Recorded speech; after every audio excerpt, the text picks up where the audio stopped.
When talking about cutlery and coffee service, there are a few different types that we can use. And generally, the shape and size of the spoon relates to the shape and size of the cup that we are using. So, for example, the demi-tasse teaspoon is used for the espresso cup because it is similar in shape and size. And putting it on the saucer of the espresso cup makes sense. It looks like it fits there, as opposed to that. You can quickly see and easily see that that's not supposed to be there. And if you try and stir, it's not even going to reach the bottom of the cup. So if you are running short of the long handle teaspoon, try not to use a demi-tasse teaspoon when serving a latte or a hot chocolate.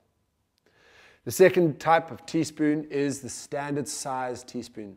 Now this is used when serving in a larger cup, 250 ml cup, or sometimes a 300 ml cup. Now you can see that this looks like it should be there. Everything is in proportion. Similarly, if I am serving an espresso and I use a normal size teaspoon, it's going to look out of proportion. Similarly, if I am serving a latte and I use a teaspoon, it's going to look a little bit less out of proportion, but still out of proportion. The long handle teaspoon is obviously meant for lattes and hot chocolate, whatever is served in a coffee cup such as this. Its obvious use is to stir and get the sugar out of the bottom, right into the depths of the glass, and then placed on the side or cleared immediately. Now, the question is, what do you do if you don't have one of these particular type of teaspoons? Generally what happens is the demi-tasse spoon, because it's so little and dainty, gets lost first. Sometimes the kitchen uses these for sorbet and they go missing mysteriously from the coffee station. So what happens is we end up with a lot of teaspoons and only a few long-handled teaspoons, because the barman also use these to make cocktails sometimes. So if you don't have these two different types of cutlery, you can use the teaspoon across all the different shapes and styles of coffee. Look, it's not ideal, but it's better serving an espresso with a large teaspoon than serving it with no teaspoon at all, or no spoon at all. And obviously, we don't serve it with a long handled teaspoon. Not very dainty now, is it? If at your establishment you do have all the different shapes of teaspoon, ensure that at one table you are serving the same types of teaspoon consistently with the same style of coffee. For example, if it's your last demi-tasse spoon, you only have one, but you're serving 2 espressos at a table, don't serve one espresso with a demi-tasse spoon and the other with a teaspoon, because it looks inconsistent. Rather, serve both with a teaspoon. Or, similarly, if you don't have a teaspoon, you don't have a long-handled spoon, and you only have demi-tasse spoons, serve 2 cappuccinos with demi-tasse spoons. But just make sure that if it's at one table, all of the cutlery is consistent with the shape and size of the cup. It's not ideal, but consistency in this case is absolutely key.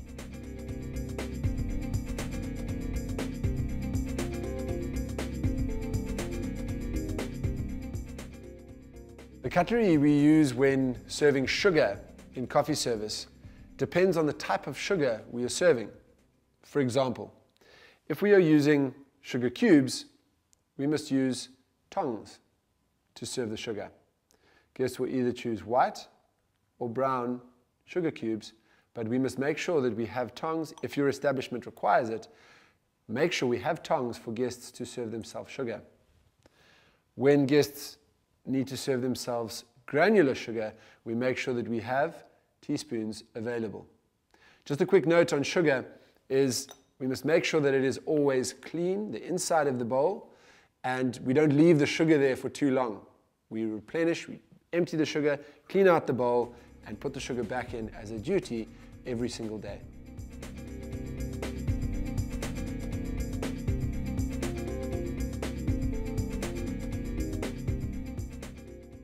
you don't want to go through all the effort and time and attention to detail in making the perfect cup of coffee and then serve it with dirty cutlery.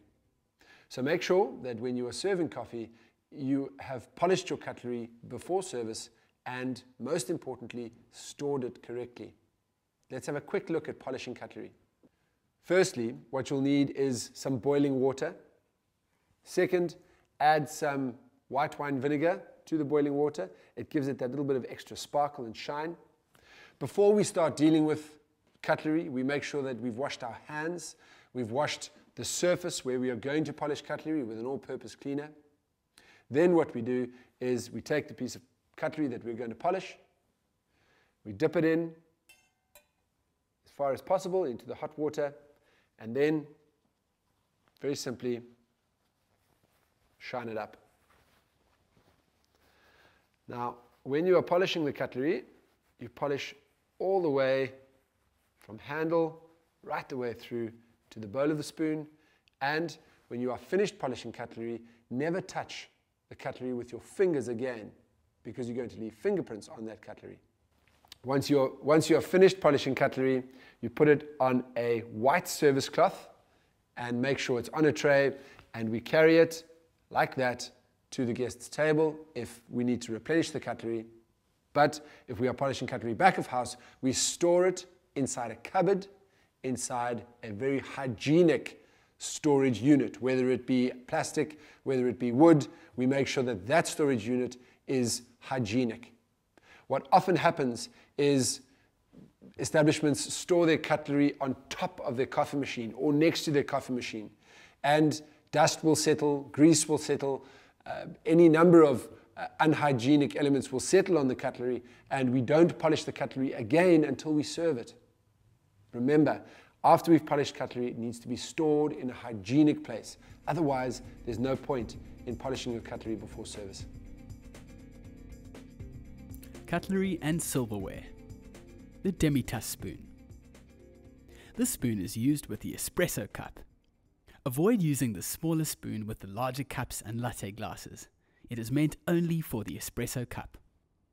The teaspoon. This spoon is the most suitable spoon to be used for any hot beverage served, as the teaspoon is likely to be the most common in your establishment. Long-handled teaspoon. This spoon has a long handle and hence is best used with a latte and hot chocolate glass, as it has the ability to reach down the bottom of the longer glasses.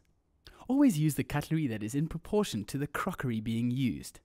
So, if it's a small cup like an espresso cup, think of using a smaller version of a spoon, like the demi-tasse spoon.